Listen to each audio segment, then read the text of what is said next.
नमस्कार साथियों, मैं प्रशांत और स्वागत है आप सभी का हमारे चैनल में जिसका नाम है वाणिज्य गुरु। दोस्तों, आज की इस वीडियो में हम बात करने जा रहे हैं कि ऐसे शख्स की जिसका जन्म एक गरीब परिवार में हुआ।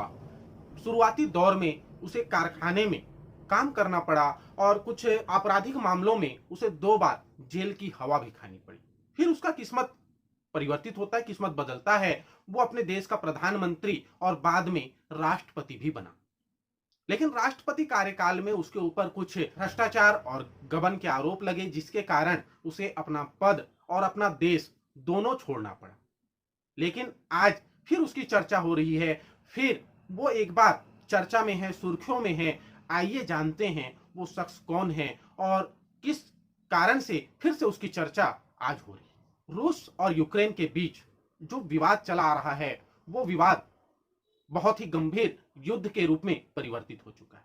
आज युद्ध का 7वां दिन है और युद्ध के 7वें दिन ये खबर आ रही है कि रूस विक्टर यानुकोविच को यूक्रेन का अगला राष्ट्रपति बनाना चाहता है और यूक्रेन के जो मौजूदा राष्ट्रपति हैं जेलेंस्की, उनको सत्ता से हटाना चाहता है। पुतिन जेलेंस्की के जंग में अब यूक्रेन के पूर्व राष्ट्रपति विक्टर यानुकोविच का नाम भी सुर्खियों में आ रहा है।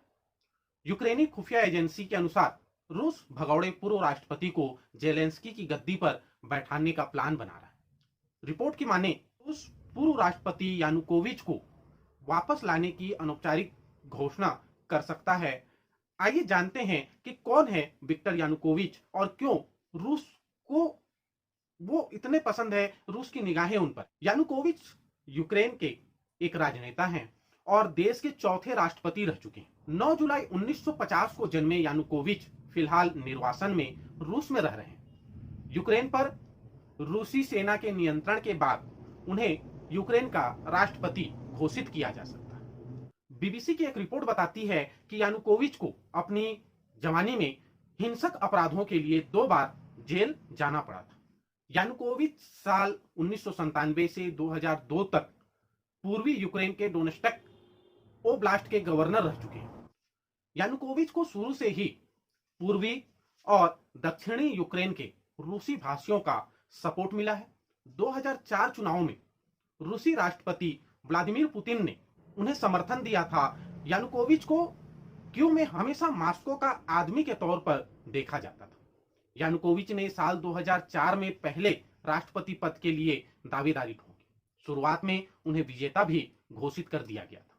इसके बाद चुनाव में बहुत बड़े पैमाने पर धांधली और मतदाताओं को डराने धमकाने का आरोप भी लगा, जिसके बाद वहां के स्थानीय लोगों ने प्रदर्शन कर दिया और कीव इंडिपेंडेंस स्क्वायर को घेर लिया, जिसे ऑरेंज रिवॉल्यूशन के नाम से जाना जाता है।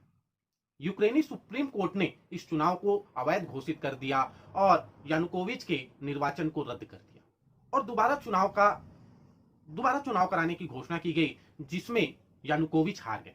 इसके बाद उन्होंने बतौर प्रधानमंत्री अपना कार्यकाल से 2007 तक पूरा किया। विक्टर यानुकोविच साल 2010 में राष्ट्रपति बने, लेकिन साल 2013 में कई ऐसी घटनाएं हुई जिसके कारण यानुकोविच की कुर्सी खतरे में आ गई और उन्हें राष्ट्रपति पद छोड़ना पड़ा। 2013 में यानुकोविच ने लंबित ईयू एसोसिएशन एग्रीमेंट को रिजेक्ट कर दिया। जो यूरोपीय यूनियन में शामिल होने के लिए जो एग्रीमेंट यूक्रेन और यूरोपीय यूनियन के बीच हो रहा था, उस एग्रीमेंट को यानुकोविच ने रद्द कर दिया और रूसी लोन बेल आउट और रूस के साथ अपनी करीबी रिश्तों को स्वीकार कर लिया। इसके बाद कीव इंडिपेंडेंस स्क्वायर में लोग जमा हो गए और प्रदर्शन करने लगे। जनवरी 2014 में कीव इंडिपेंडेंस स्क्वायर में और यूक्रेन के अन्य भाग में भी प्रदर्शन होने लगे, जिससे यूक्रेन में गृह युद्ध की स्थिति निर्मित हो गई और 22 फरवरी 2014 को यूक्रेनी संसद ने यानुकोविच को पद से हटाने के लिए वोट किया। मामला इतना बढ़ गया कि यानुकोविच को इस्तीफा देना पड़ा और यूक्रेन को छोड़कर रूस में शरण लेनी पड़ी। आज भी पश्चिमी यूरोप यानुकोविच को एक भगौड़े के तौर पर जानता है।